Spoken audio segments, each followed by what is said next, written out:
Olá, seja bem-vinda e seja bem-vindo ao canal do Senhor do Dinheiro, o canal que ajuda você a controlar as suas finanças e a investir com segurança. Eu sou a Anabela e o tema de hoje é conselhos financeiros que eu diria ao meu eu mais jovem. Ou seja, na prática, são conselhos financeiros que eu gostaria de ter recebido logo quando comecei a trabalhar, logo quando comecei a receber dinheiro. E por que eu resolvi trazer este tema? Eu estive dando uma olhada nas estatísticas do nosso canal e fiquei surpresa porque 30% dos nossos seguidores, ou seja, 1/3 dos nossos seguidores, têm menos de 30 anos. Eu fico bastante feliz por ter cada vez mais jovens procurando informações e melhorar a sua educação financeira. Então, motivada por isso, por termos aqui um grupo, 1/3 das pessoas têm menos de 30 anos, é que eu resolvi dar-vos alguns conselhos. Não sei se vocês vão apegar todos, se alguns só precisam de alguma maturidade para serem entendidos, mas eu vos garanto que eram os conselhos financeiros que eu gostaria de ter recebido. Como vocês já sabem, eu fiz um processo de endividada a investidora. E claro que durante o meu tempo, até chegar a endividada, eu já fiz bastantes erros. Eu fiz bastantes erros na minha gestão financeira. E depois, quando eu tentei resolver, quando eu fiz uma tomada de consciência, naturalmente que eu também fiz bastantes erros para resolver a situação. Depois comecei a investir e adivinha, claro que eu também fiz alguns erros. Esses erros nunca me fizeram perder muito dinheiro, mas acima de tudo fizeram-me perder tempo. Tempo na resolução, tempo para começar a investir e tempo, no caso, quando estamos a falar de finanças, tempo realmente é dinheiro.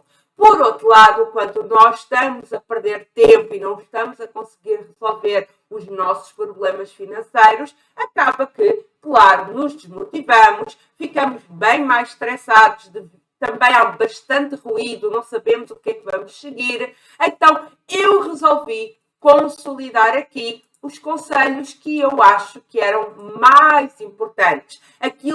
Tudo aquilo que eu aprendi, eu consegui resumir em 10 conselhos que eu acho que vão fazer muita importância na sua vida.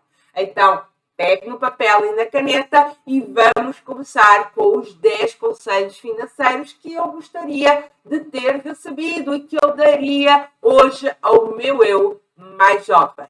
Bom, o primeiro conselho financeiro que eu gostaria de ter recebido é que é a renda que determina o meu padrão de vida. Eu vou repetir, é a renda que determina o meu padrão de vida. E o que é o padrão de vida? Padrão de vida é tudo aquilo que você pode gastar, que pode comprar, os serviços que você pode adquirir com base na sua renda. Descobrir isso é bastante impactante, que é, eu tenho uma determinada renda, seja do salário, seja do negócio, seja de investimento, seja da renda extra, ou seja mesmo o somatório de todas essas rendas, e é a renda que determina aquilo que eu posso gastar. Descobrir isso e entender e ter isso bem enraizado acaba por ser bastante libertador. O salário não dá para tudo, então eu tenho que fazer escolhas, porque não dá para gastar acima da nossa renda. Quando nós dizemos, mas o meu salário é baixo, não paga todas as despesas, essa frase já traz um conceito errado. O salário não paga todas as despesas, mas sou eu que decido quais são as despesas que eu quero ter na minha vida e quanto é que elas vão impactar e levar uma parte do meu salário. Então, este para mim foi o conceito mais difícil de entender, porque eu também vivi anos a dizer que o salário era baixo, que não dava para todas as despesas, e quando eu entendi este conceito, acabou por ser tudo muito mais fácil. Beleza, então qual é a minha renda e quanto é que eu vou conseguir gastar? E aí sim, sou eu que decido quanto vou gastar, vou ter de fazer escolhas, retirar algumas compras, não vai dar para ter o padrão de vida dos meus sonhos. Eu tenho o padrão de vida que a minha renda permite ter. Ok? Bom, o segundo conselho que eu gostaria de ter recebido e que iria ajudar bastante e acelerar o meu processo de até chegar à liberdade financeira é que tenha sonhos, mas realize metas. Vamos entender qual é a diferença entre um sonho e uma meta. Bom, um sonho é quando você deseja, tem um desejo de ter algo. Eu tenho um sonho de ter uma determinada bolsa de uma determinada marca. Eu tenho um sonho de fazer uma grande viagem. Eu tenho um sonho de ter casa própria. E nós, como seres humanos, temos desejos e esses desejos se acabam por virar os nossos sonhos. Se nós não transformarmos esses sonhos em metas, acabamos por ser pessoas com frustração. Porquê? Porque nós nunca conseguimos realizar os nossos sonhos. Então, nós temos que transformar os nossos sonhos em metas. E o que é que será uma meta? Qual é a diferença entre sonho e uma meta? Uma meta tem que ser específica. Bom, quando eu digo eu gostaria de ter a minha casa própria, uma meta específica associada a esse sonho é quando eu digo eu gostaria de ter uma casa ou um apartamento com X cômodos no bairro tal, que atualmente está no valor aproximadamente de X mil reais. Então, quando nós começamos a concretizar, quando nós transformamos o nosso sonho em algo mais específico, nós começamos a definir metas. Uma meta, para além de ter de ser específica, precisamos de saber quanto é que custa, ok? E as datas que nós vamos realizar, onde vamos investir e quais são as prioridades, porque todos nós temos muitos desejos, mas nós não vamos conseguir realizar tudo. Então, nós temos que definir prioridades. Se eu decidir que para ter a minha casa própria eu vou poupar todos os meses 500 reais que eu vou investir até o ano determinado, que eu vou investir num determinado investimento, se eu depois quiser comprar o celular novo, trocar de carro, eu tenho que saber qual é a prioridade daquela meta, neste caso, comprar uma casa, face a outros desejos que vão aparecendo. Então, é muito importante você saber a diferença entre sonho e meta. Sonho são os nossos desejos e meta são os nossos desejos, mas já bem em pontos concretos. É algo que vira específico, é algo que a gente já sabe quanto custa, qual é a data que nós queremos fazer, onde vamos investir e que tem uma determinada prioridade. Depois de nós termos as metas, nós elaboramos um plano de ação para conseguir aquele dinheiro todos os meses. E quando nós alcançamos as nossas metas, nós temos uma recompensa. E essa recompensa é muito importante para a sua motivação. Gerir dinheiro, fazer um planejamento, não é gostoso. Ele é essencial? Ele é essencial. Ele é muito importante? É muito importante. Mas dificilmente você consegue resultados no curto prazo, a não ser quando você está fazendo uma faxina financeira. Mas quando você está trabalhando para metas, é difícil ou quase impossível que você no próximo mês já consiga fazer aquela grande viagem. Então, o que é que eu sugiro? Eu sugiro que você transforme os seus sonhos em metas e que essas metas, quando sejam alcançadas, que você se recompense. Porque fazer um planejamento não é sempre gostoso, nós precisamos de fazer escolhas e se você não estiver motivado, você vai desanimar e vai deixar todo o seu planejamento por água abaixo. Por outro lado, na minha experiência como educadora financeira, das mentorias que eu dou, a maioria dos problemas financeiros acaba por ter uma solução bem simples. Nós precisamos de criar metas.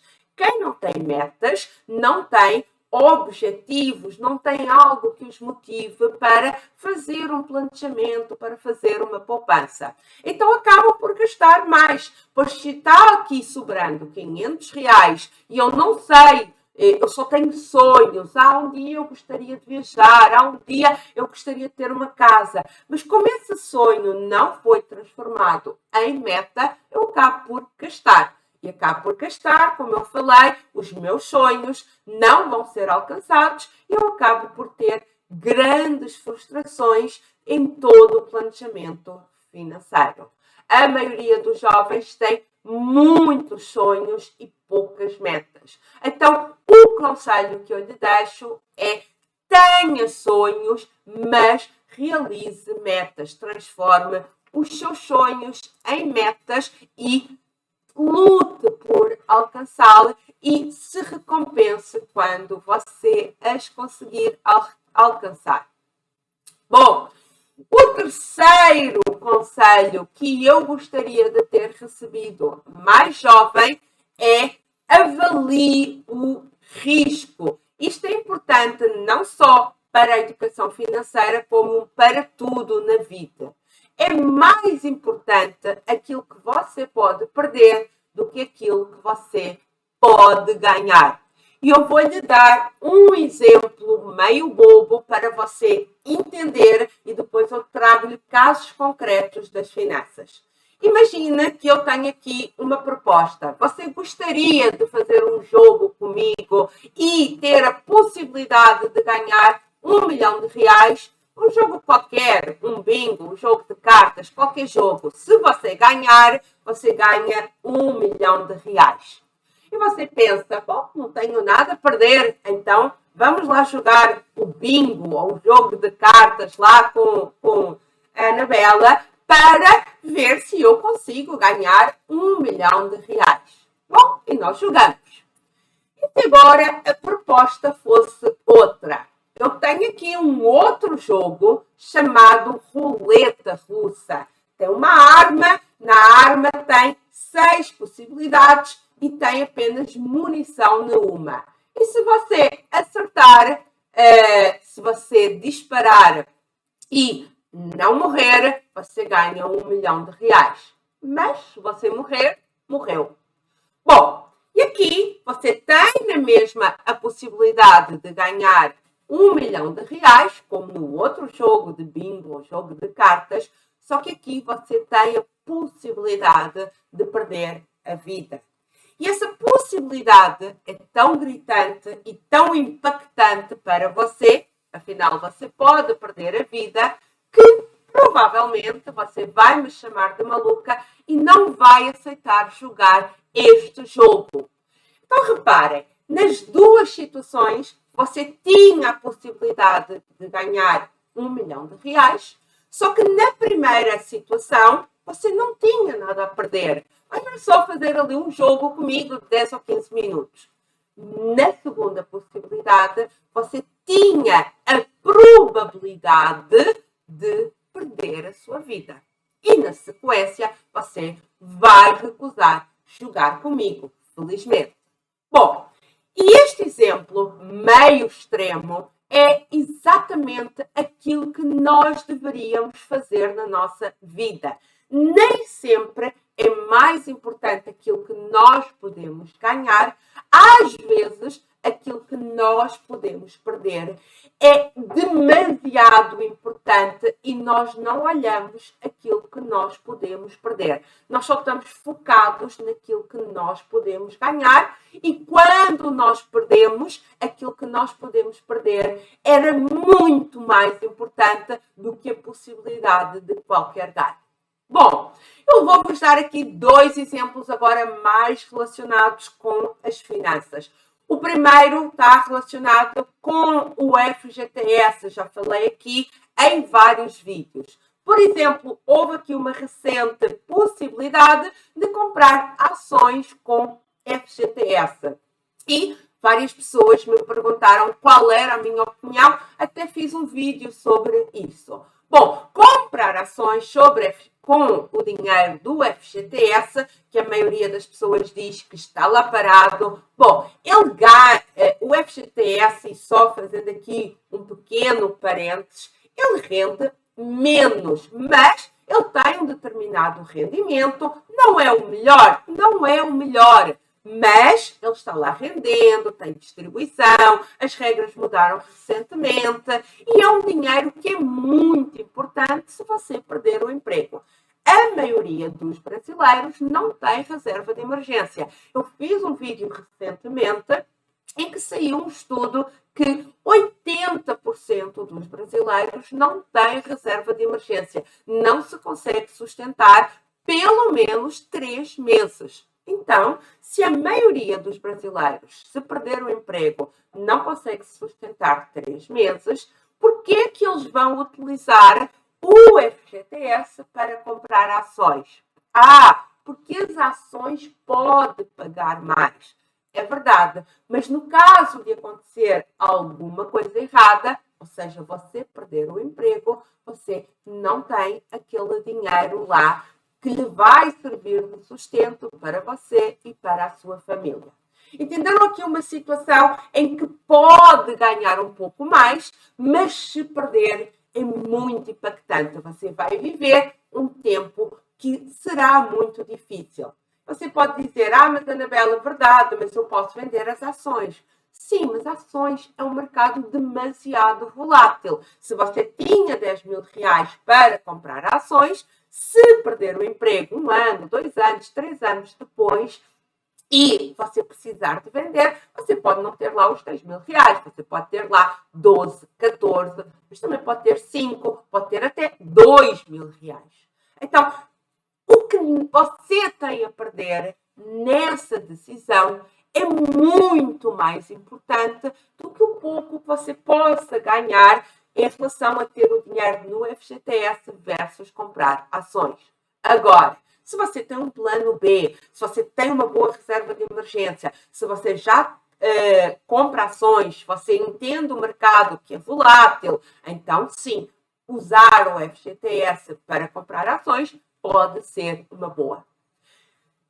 Outro exemplo, e usando ainda aqui o caso do FGTS, são as pessoas que utilizam o FGTS para dar de entrada de casa. É a mesma situação. É um pouquinho melhor, porque o bem realmente é nosso, fica lá, é a nossa casa, mas tem menos liquidez. Ou seja, se você perder o emprego, o valor do FGTS, que era para ajudar na situação de emprego, ele está todo numa casa, que é a casa onde você habita. Você não a pode vender, porque habita lá, e mesmo que quisesse vender, lembrando que a venda do imóvel tem sempre pouca liquidez, ou seja, você consegue transformar o seu bem em dinheiro a um tempo, a uma velocidade muito baixa, demora tempo. Então, tenha muita atenção quando você tem um determinado dinheiro com um determinado fim, que é ajudá-lo numa situação de desemprego, e você lhe dá outros fins sem pensar o que é que pode acontecer se aparecer um desemprego, se você ficar desempregado. Então é isso que eu quero dizer com este conselho, que é avalie o risco e considere aquilo que é mais importante você perder do que aquilo que você eventualmente pode ganhar. o que você pode perder pode ser mais impactante. Outra situação, por exemplo, são as pessoas que fazem investimentos arriscados. Eu ganhei aqui um dinheiro bom neste determinado investimento, eu só coloquei lá R$1.000 ou R$5.000 e eu tive muito bom lucro. Então, e se eu colocar todo o meu dinheiro? Bom, se você colocar todo o seu dinheiro, e porque não existem investimentos sem risco, você pode perder todo o seu dinheiro. Por exemplo, e aí eu sugiro que você nunca coloque todo o dinheiro num único lugar, nem todo o dinheiro num único investimento e às vezes nem no mesmo banco ou nem nas mesmas situações, porque se acontecer alguma coisa, você pode realmente perder todo o seu dinheiro. Avaliar o risco é também ter uma reserva de emergência. Eu conheço algumas pessoas que não têm reserva de emergência porque ainda não a conseguiram fazer, estão construindo, mas também existem muitas pessoas que não fizeram a sua reserva de emergência porque não estão sensibilizadas para isso. Algumas até já tiveram reserva de emergência no passado. Anabela, eu tive lá a reserva, o dinheiro estava lá parado, não rendia nada, nunca cheguei a usar. Beleza, mas no dia em que aparecerem imprevistos, eles vão aparecer com um boleto para você pagar. Então, avalie sempre aquelas situações em que o risco é maior.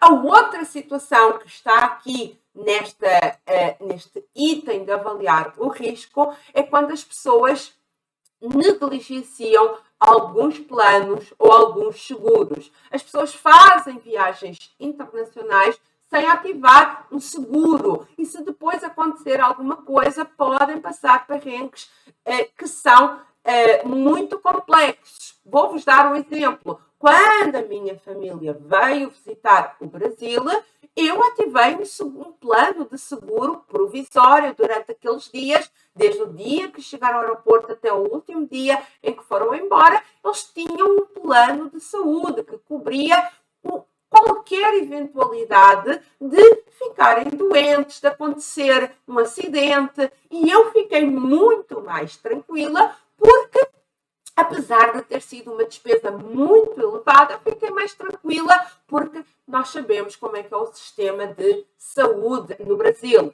Então, eu avaliei o risco e, apesar de ter sido uma despesa, eu coloquei isso no meu planejamento. Mas, por exemplo, quando eu fui a Portugal, recentemente eu fui a Portugal de férias, também conheço o sistema de saúde de Portugal e achei que não teria tanto risco e quando eu vou a Portugal eu já não ativo um plano. Mas claro que tenho plano de saúde aqui no Brasil.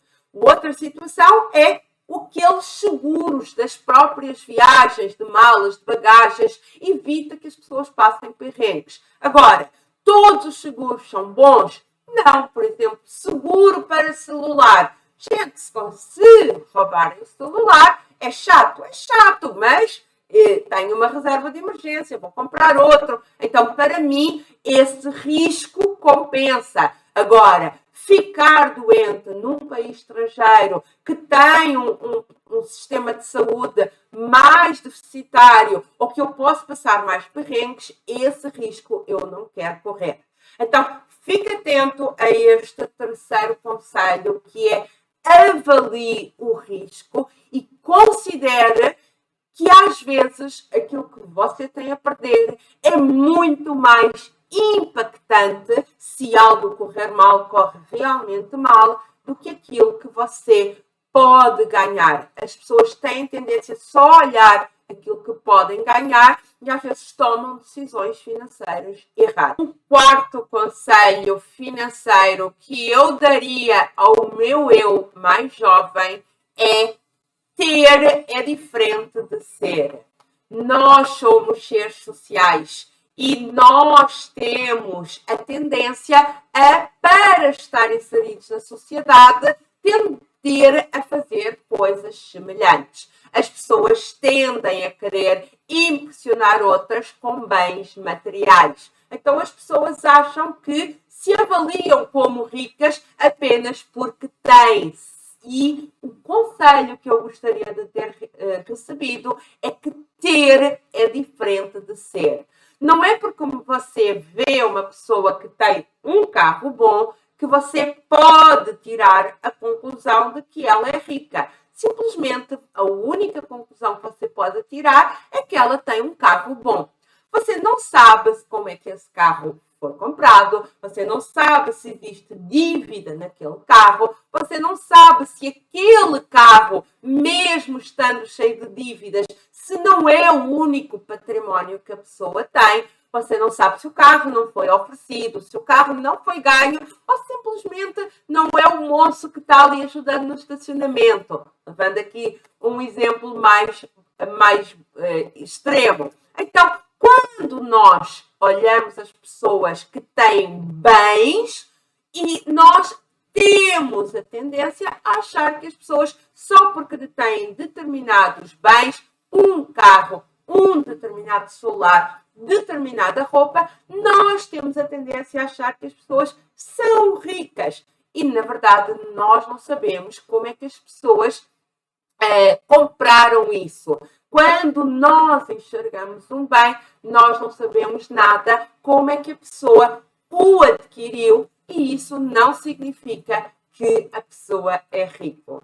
Atualmente, 77% dos brasileiros estão endividados. Quer dizer que as pessoas gastaram dinheiro com coisas, com determinados bens, mas se estão endividados, ainda não têm dinheiro para o pagar. Okay? Mesmo que seja uma dívida controlada, a pessoa adquiriu um bem sem naquele momento ter dinheiro para o pagar.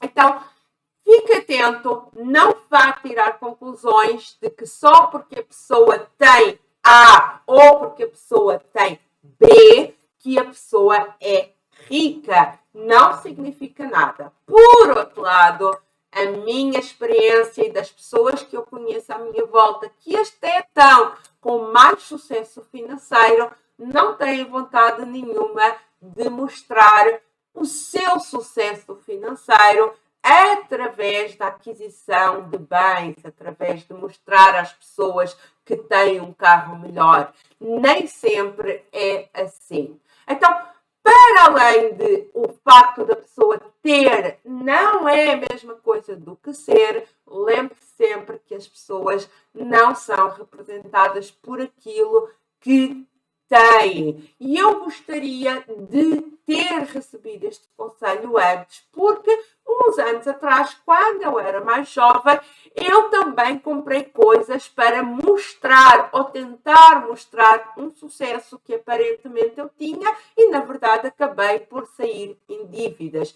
Eu admirei determinados objetos que outras pessoas tinham, achando que elas eram ricas e, na verdade, acabei por muitas vezes constatar que apenas eram pessoas endividadas. Deixe-me contar-lhe uma história. Eu tinha, uns anos atrás, um colega que tinha um carro maravilhoso, uma BMW linda, tinha acabado de sair, toda a gente achava o carro muito bonito e ele aparecia no trabalho e toda a gente achou que ou ele tinha ganho um dinheiro, ou recebido uma herança, ou recebido um prémio. Toda a gente dizia, nossa, ele deve estar bem de vida, que carro lindo.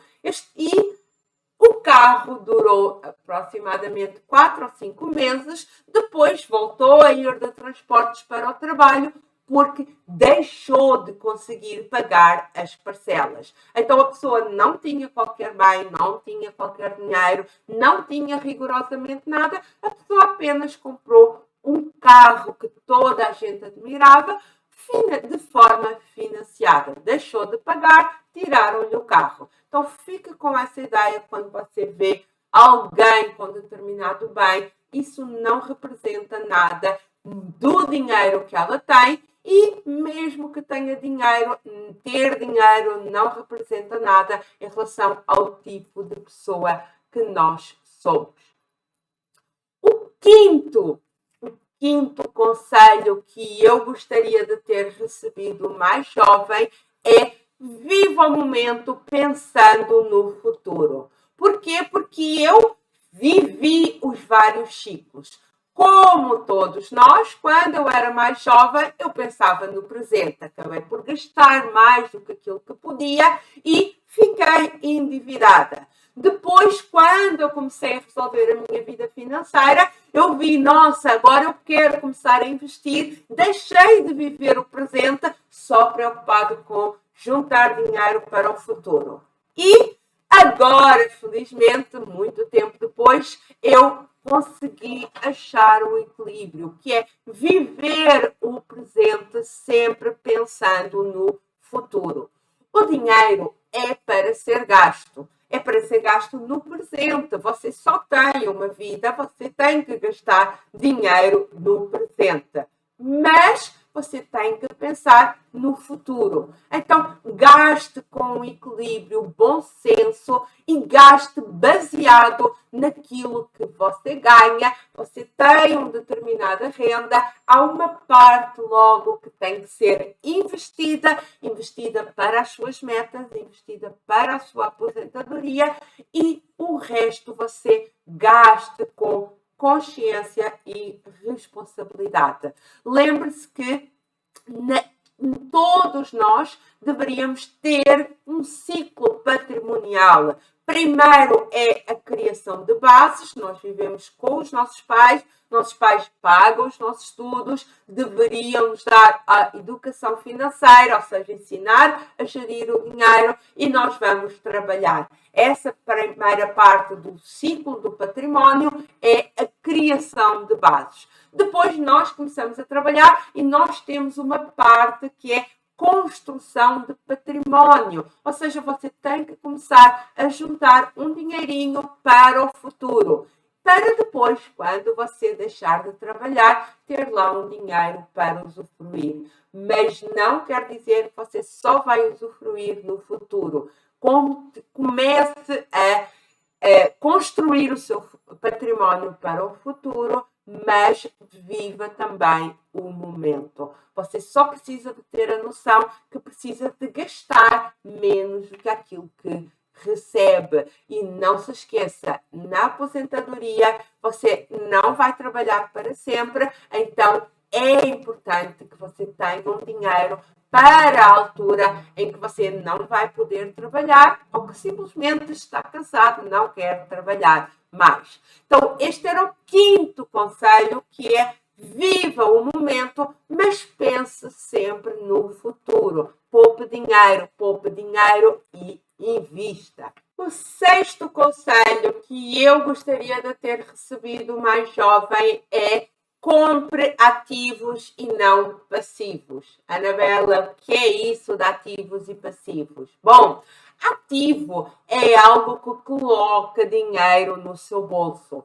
Quando você investe, você está comprando ativos financeiros. Então, você pode comprar uma ação por R$10, você pode comprar uma cota de fundo imobiliário por R$100, você pode comprar um título do Tesouro Direto que custa a partir de R$30. Então, isso são ativos. Você pega no dinheiro, coloca em compra determinado ativo, uma ação, uma cota de fundo imobiliário, e isso lhe dá dinheiro. Comprar, por exemplo, um apartamento para alugar ou uma sala comercial para alugar, também é comprar o ativo. Você compra um determinado bem e aquilo lhe dá dinheiro. E não estamos agora aqui a entrar em discussão se é ou não é um bom investimento comprar imóveis para alugar. E eu queria só que você entendesse o que é um ativo. Por outro lado, um passivo é algo que lhe leva dinheiro. Quando você compra um carro, o carro leva-lhe dinheiro. À partida, porque ele começa logo a desvalorizar logo quando sai da loja. Depois, porque o carro tem despesas associadas, tem um seguro, tem o combustível, tem a limpeza. Então, quando você coloca 40 mil reais, por exemplo, num carro, você só perde dinheiro com esse carro. Quando você coloca, por exemplo, 40 mil reais num título de tesouro direto, você só recebe dinheiro com esses 40 mil reais. Então, eu gostaria de ter comprado mais ativos, e por isso é o conselho que eu daria ao meu eu mais jovem, e menos passivos. Quando nós compramos um celular de 10 mil reais, que não usamos nem um décimo das funcionalidades, eu gostaria, por exemplo, de ter comprado um celular de 3 ou de 4 mil e ter comprado o resto em ativos.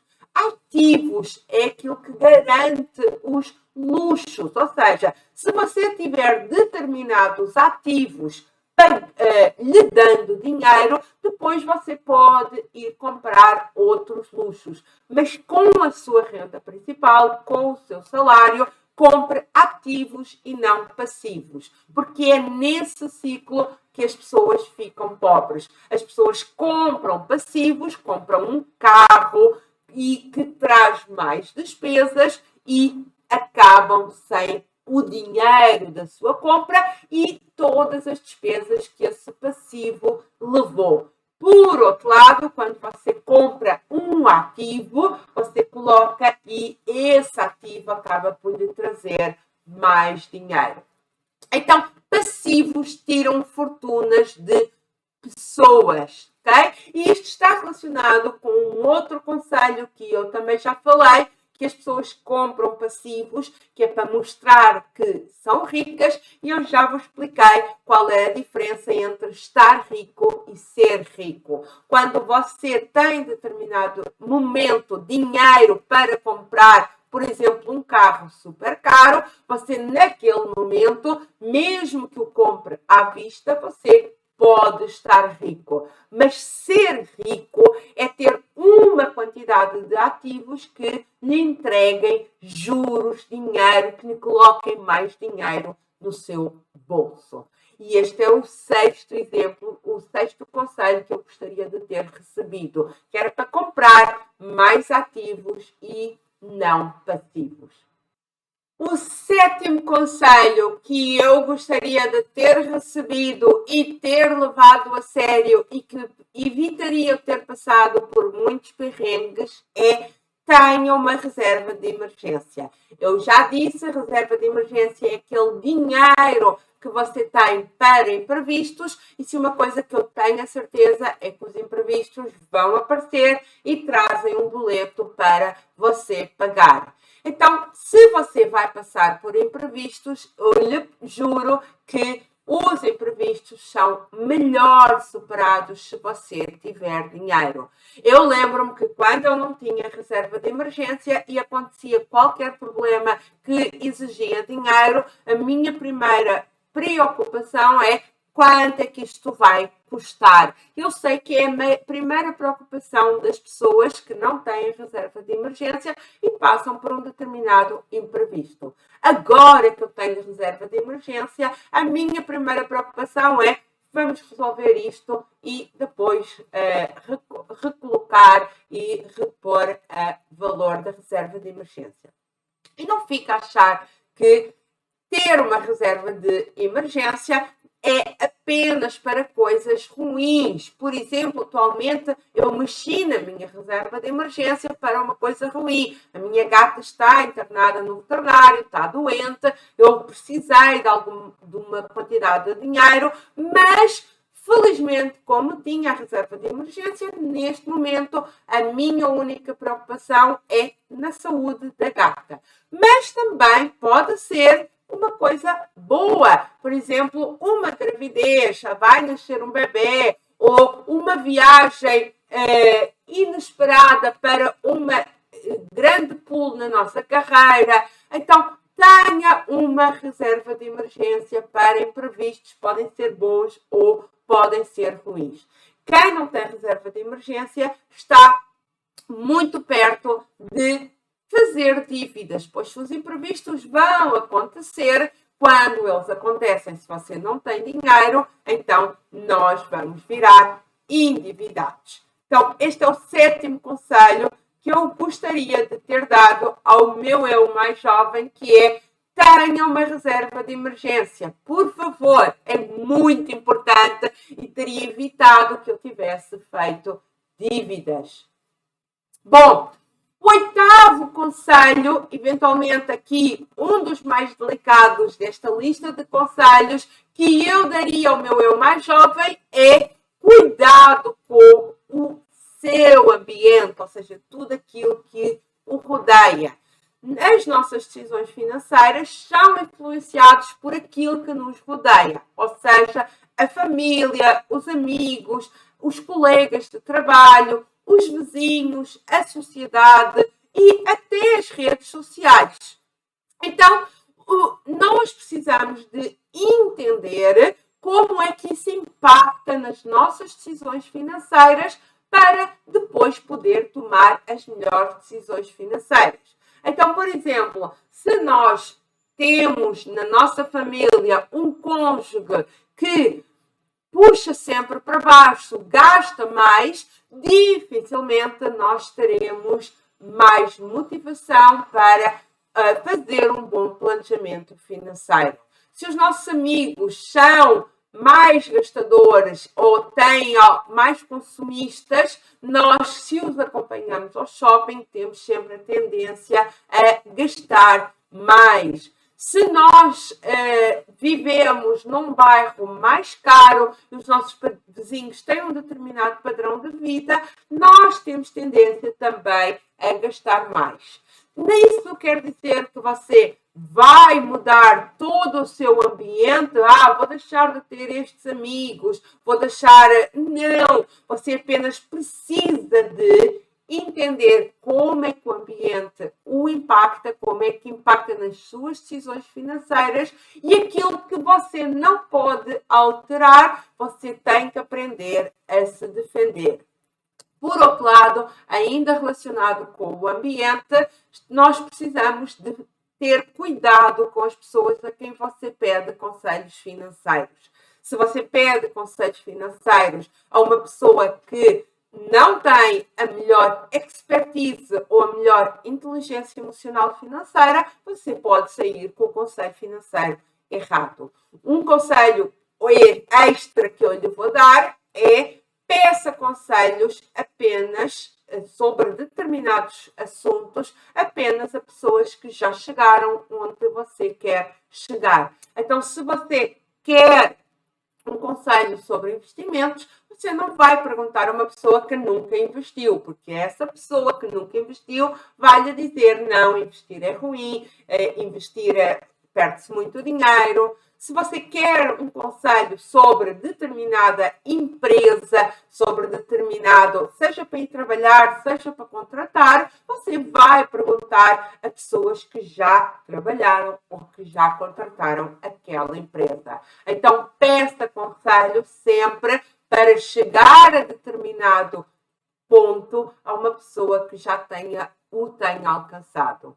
Por outro lado, ainda rodeado do ambiente, cuidado quando lhe pedem dinheiro emprestado. É um processo que acontece, infelizmente. Você começa a se planejar, você começa a guardar dinheiro para os seus objetivos, para as suas metas e, de repente, se o seu meio, os seus amigos, os seus familiares sabem que você tem algum dinheiro investido, vão achar que você é um privilegiado. Ninguém vai olhar o sacrifício, as escolhas que você fez para você ter lá esse dinheiro e vão achar que você é um privilegiado. E se você é um privilegiado, tem o dever de ajudar quem não conseguiu juntar dinheiro. É assim que a cabeça da pessoa que pede dinheiro emprestado pensa. Então, fique com mais este conselho. Cuidado com todo o seu ambiente. Nono conselho: viva com equilíbrio, mas não menospreze pequenas poupanças. O que é que isso quer dizer? Bom, eu vejo aí no YouTube vários conselhos. Eu própria também já fiz alguns vídeos para ensinar as pessoas a poupar, pequenos truques. E alguns se aplicam à nossa vida, outros não se aplicam à nossa vida. E uns têm um esforço demasiado grande para conseguir poupar R$ 1.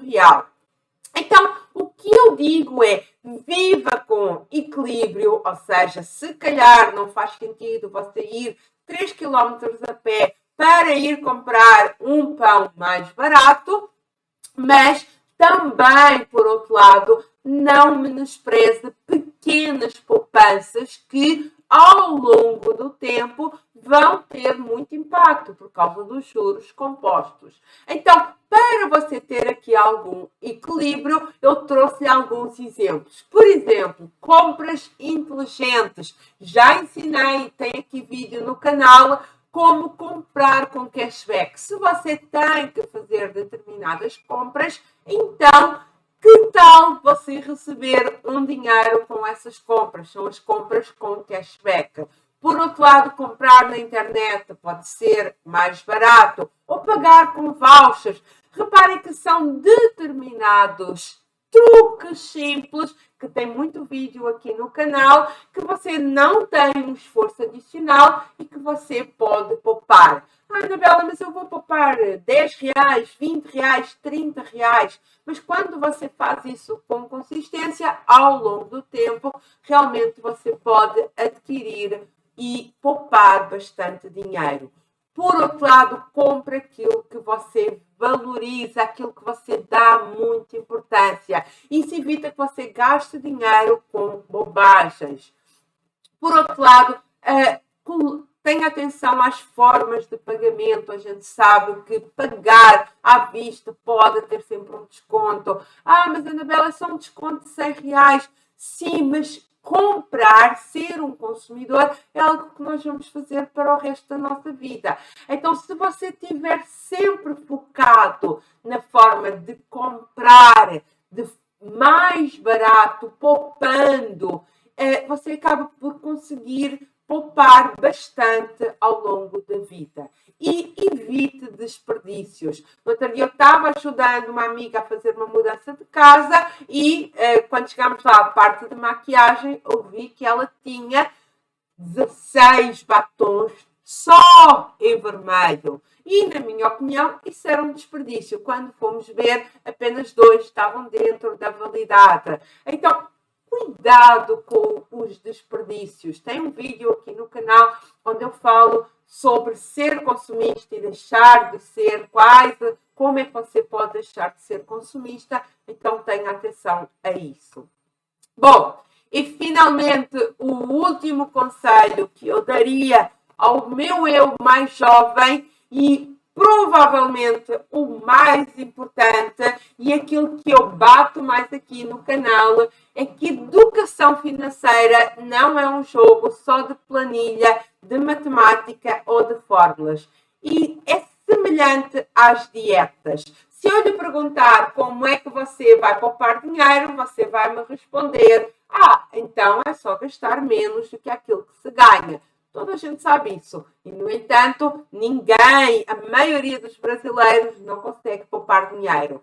E é semelhante às dietas. Se eu lhe perguntar como emagrecer, é só gastar mais do que aquilo que se consome. Bom, mas a educação financeira não é só um jogo de planilhas, de matemáticas ou de fórmulas. A educação financeira é um jogo mental. E não é à toa que tem Prémio Nobel da Economia que prova exatamente isso, que as emoções falam mais forte do que a própria razão.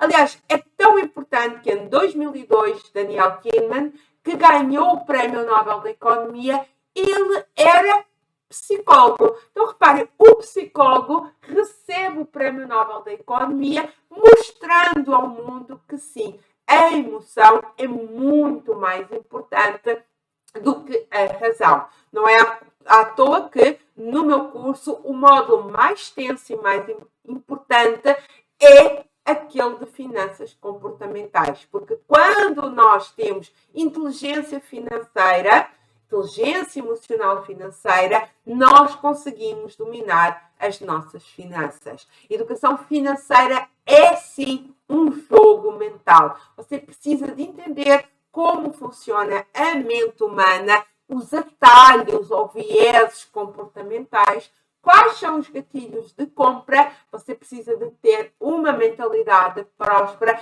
e estar no ambiente correto. E depois sim, você pode pegar na calculadora, no Excel, porque depois o resto é só fazer contas. Controlar as suas finanças passa por controlar as suas emoções, fazer as coisas corretas e definir as prioridades. E repare que para nada disto é preciso uma calculadora. Este foi o conselho mais impactante que fez eu fazer a virada do jogo. Foi quando eu entendi que eu só iria controlar as minhas finanças quando eu controlasse a minha mente, ou seja, quando eu entendesse tudo, o máximo, cada vez mais, de finanças comportamentais. E o bom sinal, a boa notícia que eu lhe queria trazer daqui, das finanças comportamentais, é que se você acha hoje que, mas eu sou assim, eu sou desorganizada, eu sou compulsiva, é que isso se trabalha, a nossa mente se trabalha, e é por isso que eu resolvi construir este canal, porque eu trago este diferencial. É importante trabalhar as finanças comportamentais, é importante você trabalhar a mentalidade e é possível. E só depois sim a gente vai fazer o jogo da calculadora e do Excel. Bom, estes foram os 10 conselhos que eu daria ao meu eu mais jovem. Eu espero que você tenha gostado deste vídeo. Nos vemos no próximo vídeo. Tchau, tchau!